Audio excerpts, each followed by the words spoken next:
It's Michelle with Ready or Not Prepared. Welcome back to the channel.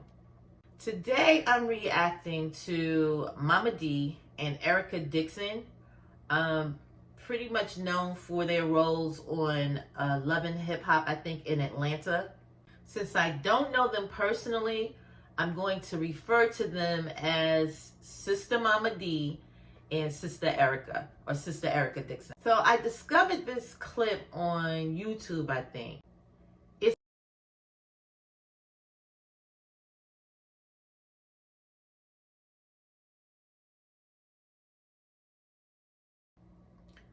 About disaster preparedness. Now, I've had a survival and disaster preparedness business for a lot of years.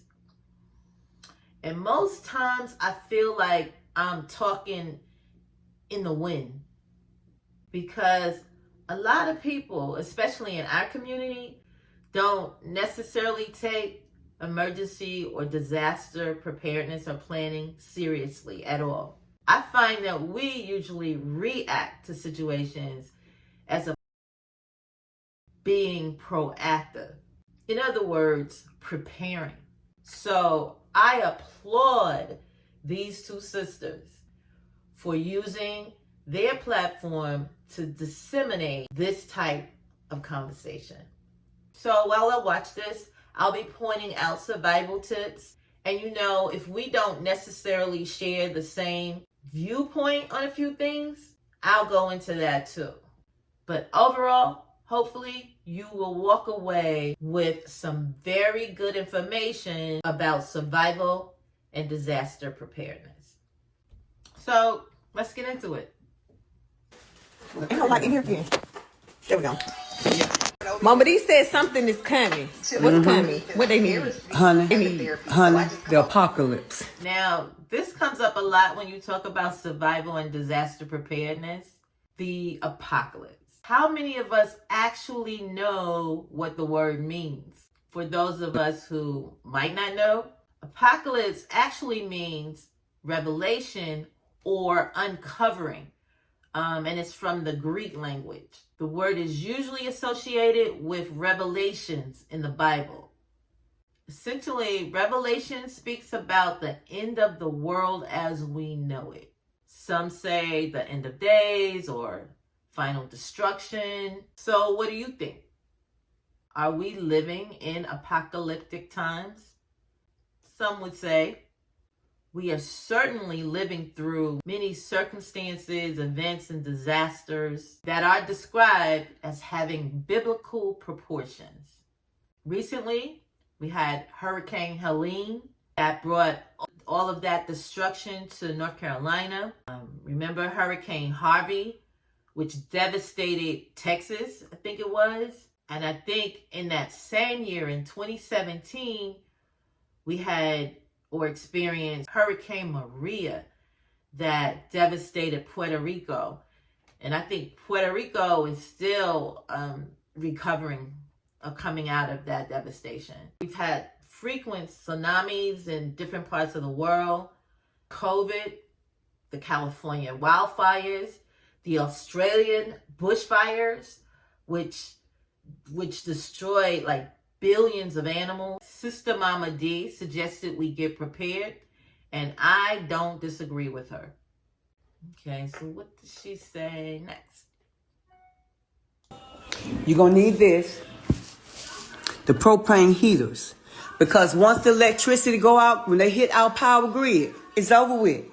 Now, I have my own personal perspective on propane heaters, propane cookers.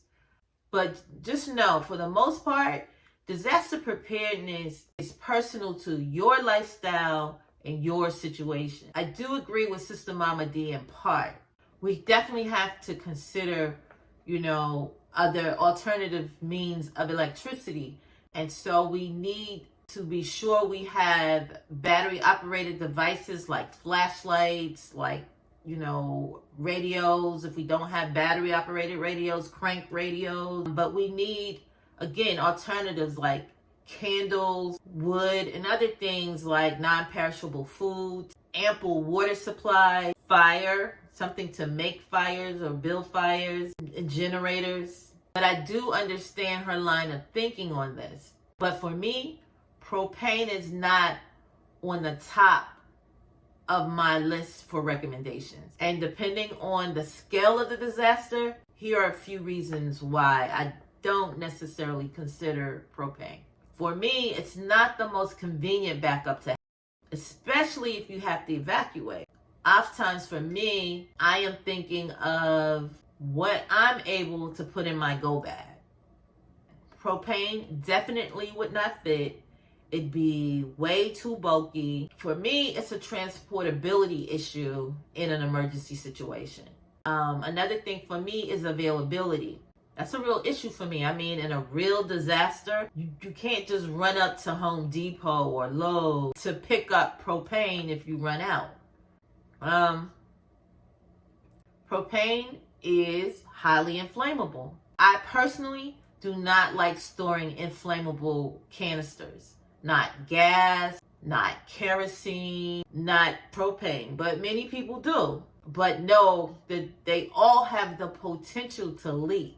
And as far as propane, carbon monoxide poisoning is a real possibility. So just know, if you do get the propane, and I'm not saying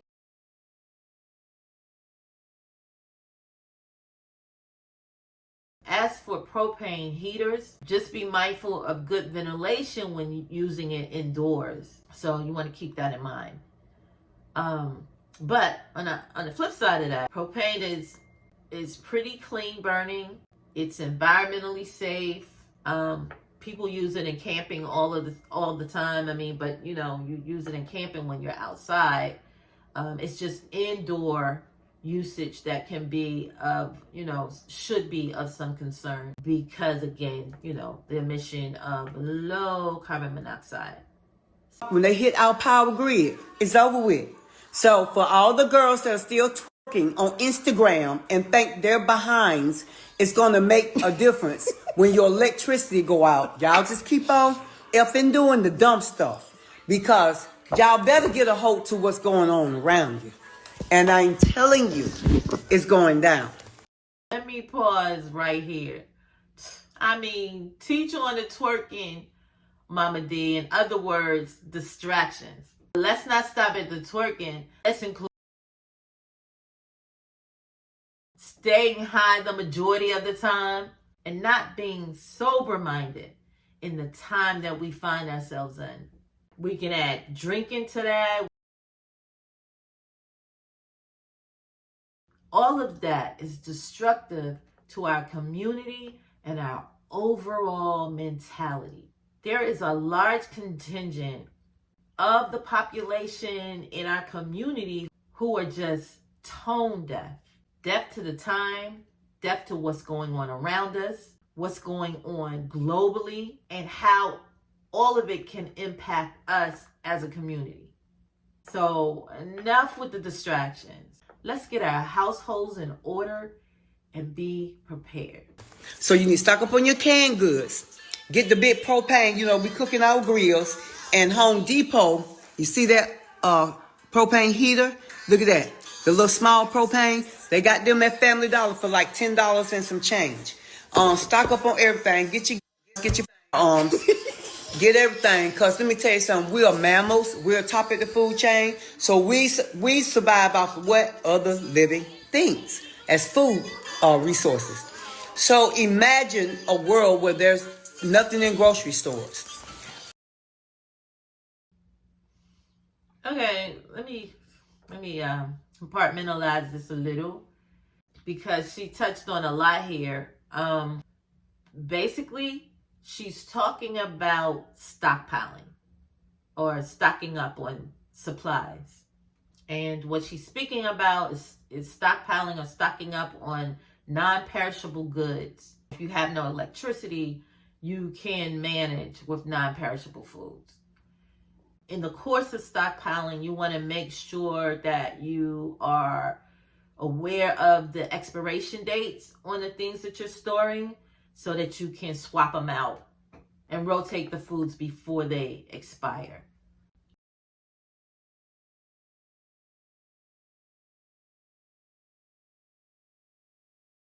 or ready to eat meals. You can put that in your stockpiling efforts as well, because disasters, survival situations are unexpected events. So you might stockpile these things for a year, 2 years, maybe 2 months. That's the nature of disasters. And that's why it's important to be prepared, because it is the unexpected. So imagine a world where there's nothing in grocery stores. What you got young boys robbing people, getting their cars, breaking in people's homes.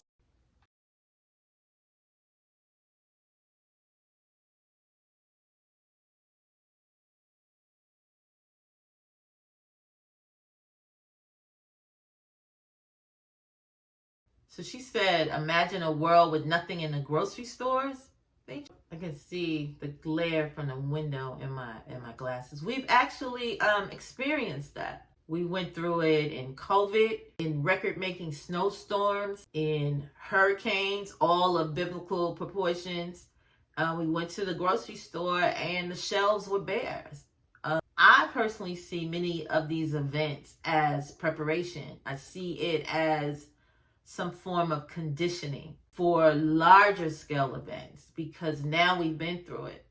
So you have to cycle back in your mind. What did you do? What did you do during COVID when there was no toilet tissue and, there was a shortage of, various things? Stay with that, because if you're hearing me, you obviously survived it. So now you want to use that survival tactic, whatever you used in those moments, to now learn from and kind of, debrief on what you can do differently, again, on a larger scale, for larger scale disasters or events. And you know what, Momma Dee also spoke briefly, like I think I overheard her quickly say something about firearms. I think they might have censored it. But defense, in times of anarchy, in times of that scale of desperation, it will require self-defense. Please also consider one other thing that's required that we perhaps should strive for, and that is unity. Our community always found a way to band together in difficult times when we were facing adversity. We were not each other's prey, but each other's strength. With that said, I hear her. You got young boys robbing people, getting their cars, breaking in people's homes, trying to take, and they got homes. They got food when they get to their homes. Imagine there's nothing there. Where you going? Survival is going to be something else. Do you understand? Because I'm not playing with y'all. You tell them about y'all that list you done sent me of everything I need to give. Yeah, I done sent Erica a list. I'm sending, I wish I could send it to the BAM, but I'm going to forward past all of the personal stuff, but before a disaster or an emergency, like now, like today, is when you and your family should get together and come up with a family survival plan. Where will we meet? How will we communicate? Who's going to be the key contact person to call? Who can bring what foods? Who will keep what supplies? Where will we meet? Those kind of things. You need to decide that before the disaster takes place, because you don't want to be in a situation, because you can't, when a disaster happens, and that's unexpectedly, you can't sit there trying to figure out, whoa, who should I call now? Where can we go? What hospital do you think she would go to? Like, you don't want to have to consider those things when your adrenaline is going and you're in the midst of a disaster. So now, while you have the time, while you can discuss it and get different viewpoints and come to a consensus, is the time to do so. I must say, Sister Momma Dee should be commended, because she is planning for her grandchildren, for her extended family, for her intimate family. And she's planning for all of these family members to be a part of this plan and get needed information. She wants to make sure everyone in her family is prepared so that everyone can survive. Anywho, so yeah, y'all get your house in order. I hear Sister Momma Dee, because I've had a lot of people say to me, oh, if a disaster happens, I know where I can go. And me personally, I don't know where you can go. I have no idea. No, but do not come to me. My gift to anybody who knows me is what I am doing now. I will tell you what you need to put in place to prepare. So, sorry, but not sorry. What is the saying? Give a man a fish and feed him for a day. Teach him how to fish and feed him for a lifetime. So take time out to prepare. Take time out to get the information. No distraction. No putting it off. No excuses. Have proactive behavior over reactive behavior. Y'all get your house in order. I need everybody to get closer to God. And I'm going to tell you something about that mark of the beast. 100%. Somebody said they heard about the food shortage. Yeah. So, mind you, let's start with what we're working with today. So, since Trump is snatching all the Mexican. Okay. So Sister Erica speaks about, I think she's reading a comment where someone speaks about a food shortage. Okay. I'm not sure about this food shortage comment. They may be referring to the tariffs and the trade war, but right now, the focus is not necessarily a food shortage. That's not where we should be focusing right now. Right now, it's about food affordability. The food, other products and supplies that are being imported is now subject to higher tariffs or taxes, which will be or is being passed on to us, the consumers. Now, in time, biblically speaking, famine is expected, but it's best not to project. Our focus now is how to navigate and survive our current state of inflation and being able to afford food and whatever else. So, different states supply us with different produce, meats, et cetera, et cetera.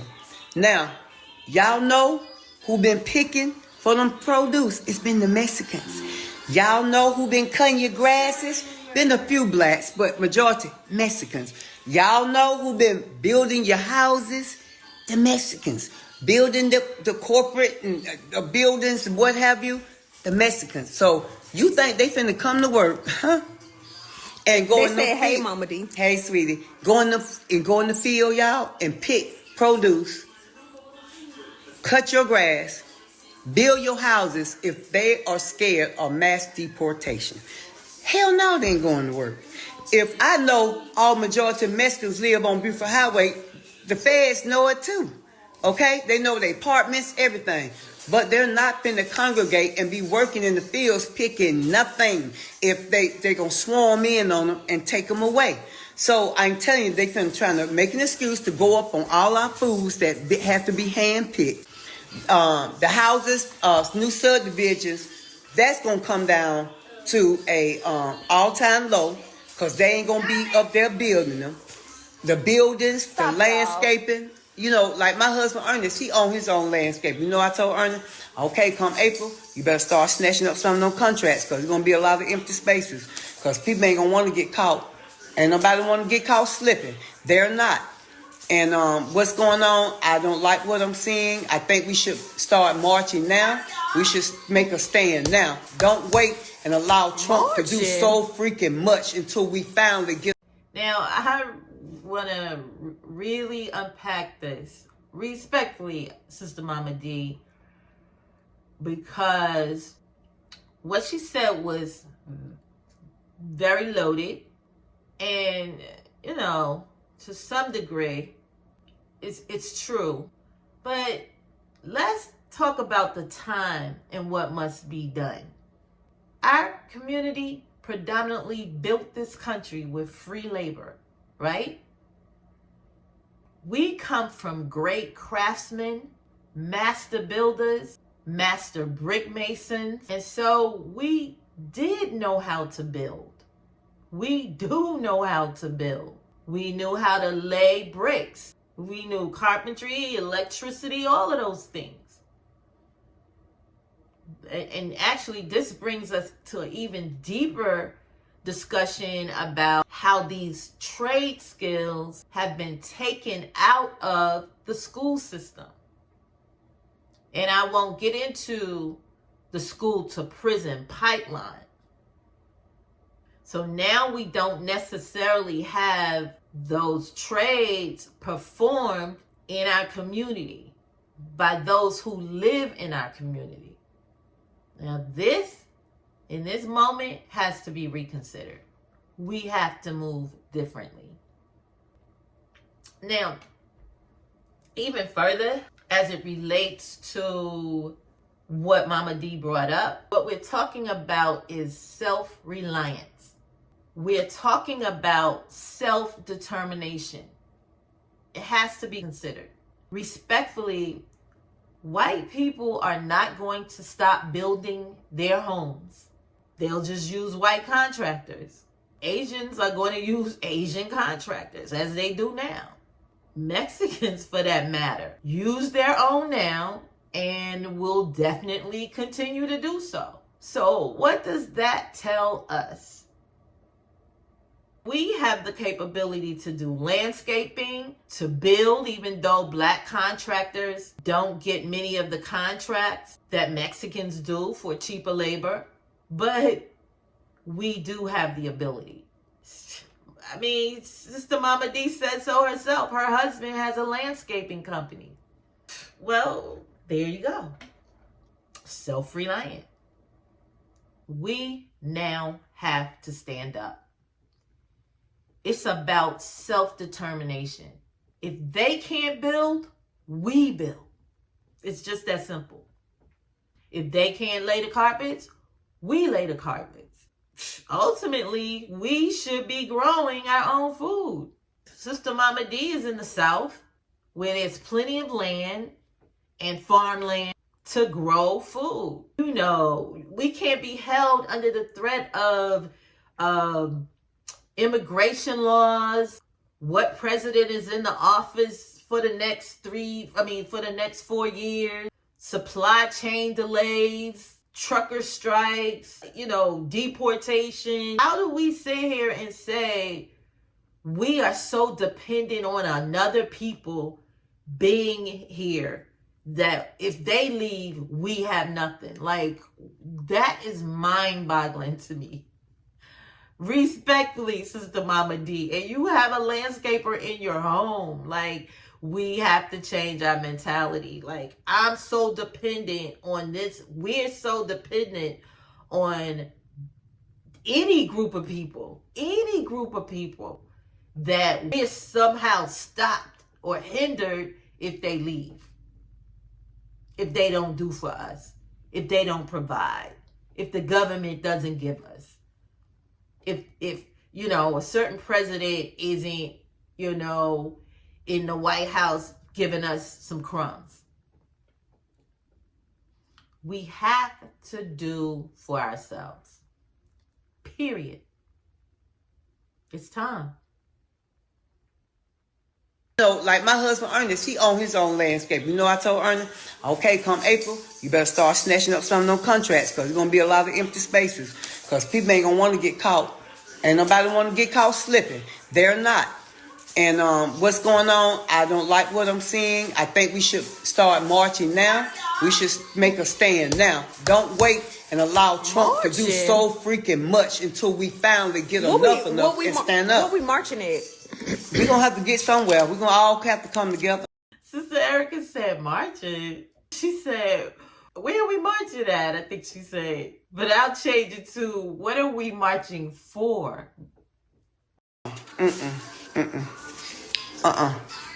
Me not taking no shit.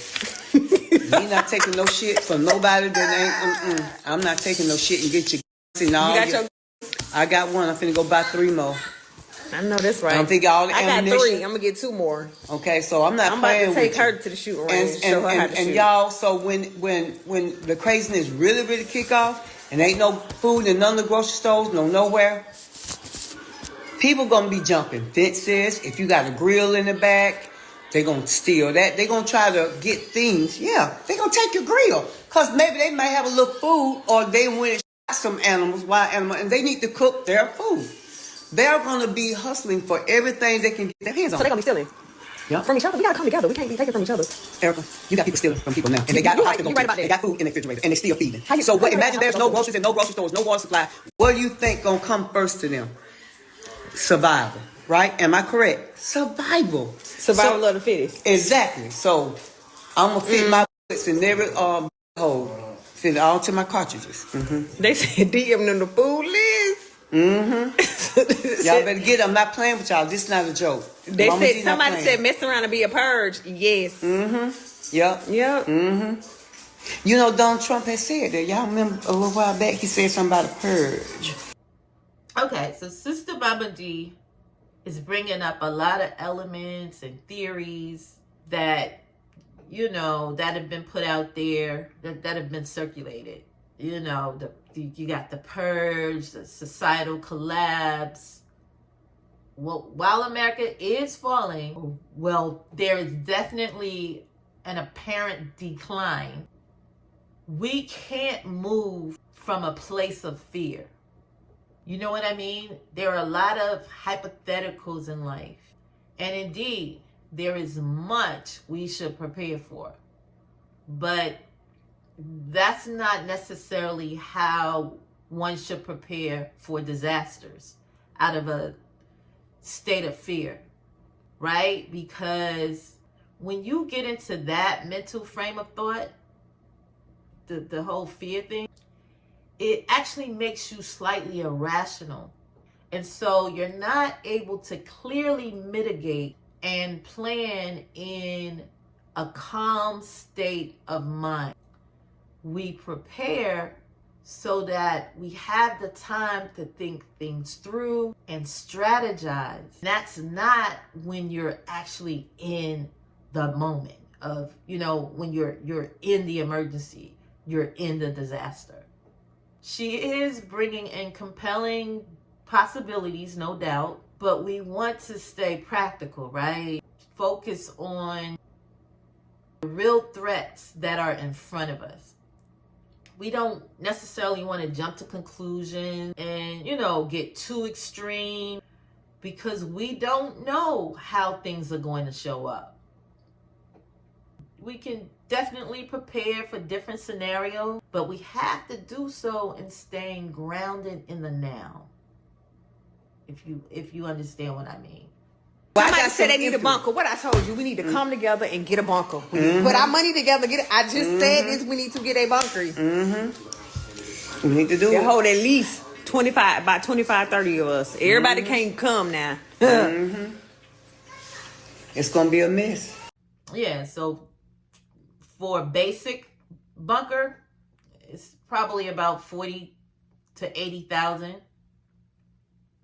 on the low end.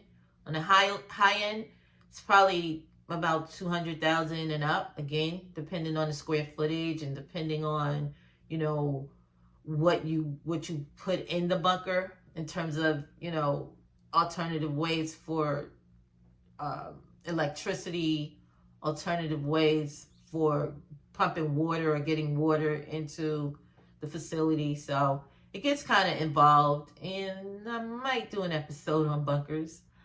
But just know, you definitely need land in order to build a bunker. Probably want to build it with some seclusion. So you have to look for land, specific type of land. You definitely have to find out about zoning laws and building codes. That depends on the state that you live in. But if you can afford it, I mean, I know a lot of preppers that do it. A lot of wealthy people, especially in the U.S., who are going to other countries and building bunkers. So, hey, whatever works. Yep. All I know is you better get your house in check. And you better make sure if your mama, your parents, cousins, you spread this news. Tell them to get ready. I just wanted to let Momma Dee spit some knowledge to y'all real quick. Yeah. And I'm going to end it here. Very good conversation.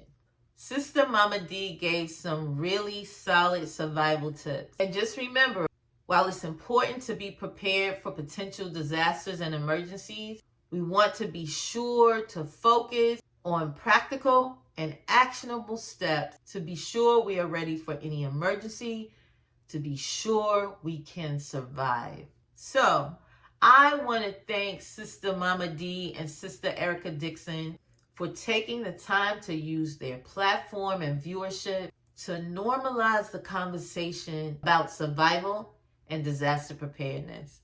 As I stated, we might not have the same view and planning because we do so based on our own lifestyles and situations. But however it goes, the ultimate aim is to be prepared.